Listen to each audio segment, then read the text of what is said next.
Selamat pagi, salam inspirasi. Beberapa hari belakangan ini kita banyak baca artikel tentang ancaman resesi dunia. Artinya ke depan ada ancaman kesulitan hidup bagi masyarakat Indonesia atau penduduk bumi ini. Untuk itu coba kita sharing atau tips bagaimana mengatasi kesulitan atau tips bagaimana mengatasi kesulitan hidup.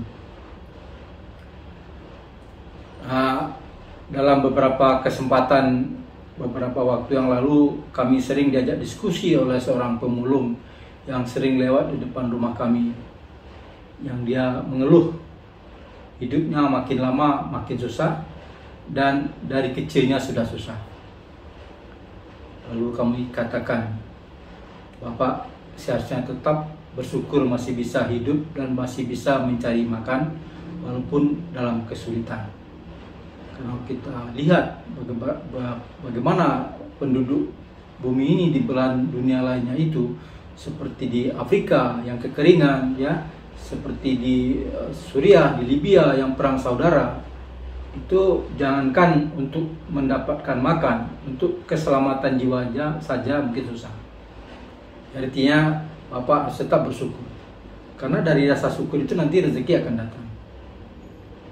Terus yang kedua kami tanyakan, apakah Bapak pernah mencoba usaha lain? Apakah itu menjadi teknisi bengkel atau apapun? Katanya belum pernah. Kalau belum pernah berarti Bapak belum berusaha untuk merubah hidup Bapak. Jadi kalau Bapak belum pernah berusaha untuk merubah hidup Bapak, bagaimana Bapak mau katakan hidup Bapak sulit terus? Karena Bapak tidak pernah mencoba mencari jalan lain yang mungkin itu jalan sukses. Nah, bicara tentang tips mengatasi kesulitan atau tips mengatasi kesulitan hidup ini, coba kita mulai dulu dari penyebab kesulitan itu sendiri.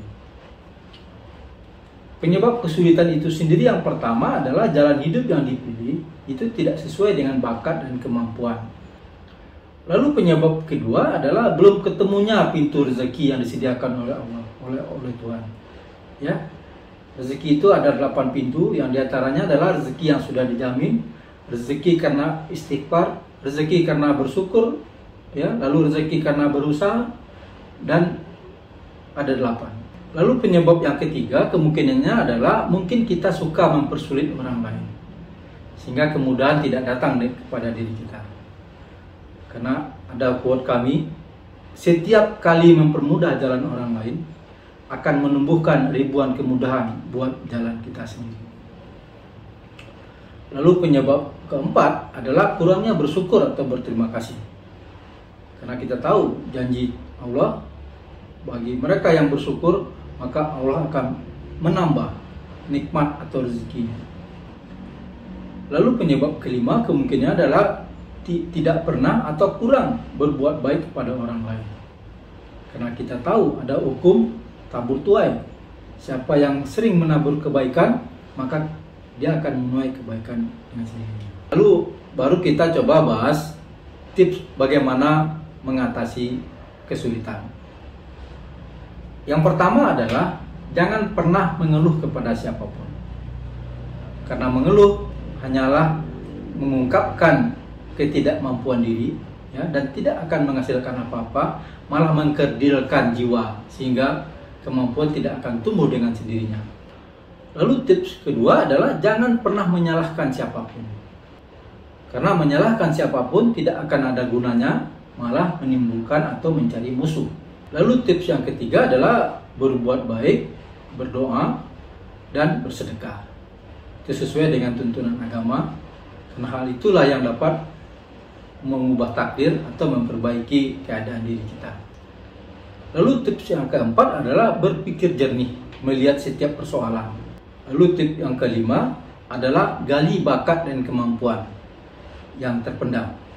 Mungkin kita punya bakat-bakat tertentu yang sangat dahsyat, tetapi karena kita selalu tidak berani keluar dari zona nyaman, tidak berani mengambil risiko, akhirnya kita tidak berani menggali bakat dan kemampuan kita yang dahsyat tersebut, ya kita akan kehilangan kesempatan untuk menjadi orang sukses atau menjadi orang baik.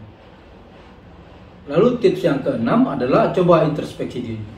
Mungkin kita pernah atau kita sering malah mempersulit jalan orang lain, sehingga kita juga akan kesulitan dengan sendirinya atau kemudahan tidak pernah datang kepada kita. Lalu tips yang ketujuh adalah coba berdiskusi dengan orang-orang bijak, dengan orang-orang yang wawasannya luas. Lalu tips yang kedelapan adalah dengan banyak membaca. Apakah itu membaca ilmu pengetahuan, atau membaca keterampilan, atau juga nonton video-video di YouTube yang mengandung keterampilan menanam buah dan lain sebagainya. Semoga ada manfaatnya. Salam inspirasi.